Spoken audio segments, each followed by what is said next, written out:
السلام علیکم نئی ویډیو سره تاسو ورکړې و یو امید لرم چې تاسو ټول به روزه خوشاله وئ ژوند په مزو کې به وئ دوستانو مفتی سردار علي په جنازه کې د مفتی سردار رضوي داسې کمې خبرې وکړې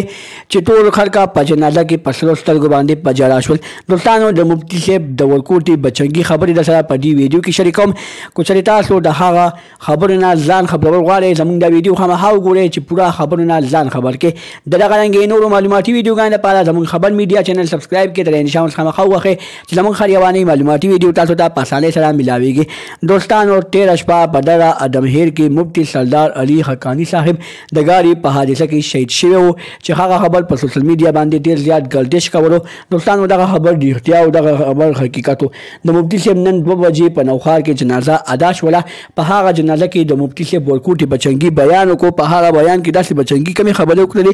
چې په جنازه کې چې کوم خلک موجود و هغه ټول خلک د بچنګي په خبرو باندې په جلا شول دوستانو بچنګي وایي چې زما پلار یو بهادر سړی او زما پلار یو نر پښتون زما پلار مخکم زما د پلار د قتل کوشش چا کړی او هغه کوشش ناکامه شوی خو زما پلار الله تعالی ته محبوب شو او الله تعالی د ځان طرف ته راوغوښتو او زما پلار د دې دنیا نه لاړو وایي زما پلار ته د دعاګانې کوي چې زما پلار الله تعالی مغفرت نصیب کړي الله تعالی ولا په جنت الفردوس کې اعلی مقام ورکړي دوستانو مفتی سردار علي صاحب ته موږ ټول دعاګانې کوو موږ په مندرسو کې ختمونه کوو چې مفتی سردار علي صاحب الله تعالی جنت الفردوس کې اعلی مقام ورکړي د دغه رنګ نورو معلوماتي ویډیوګانو لپاره زموږ خبر میډیا چینل سبسکرایب کړئ تر ان شاء الله خامخا وخه چې زموږ خریواني معلوماتي ویډیو تاسو ته په اسانۍ سره ملاويږي والسلام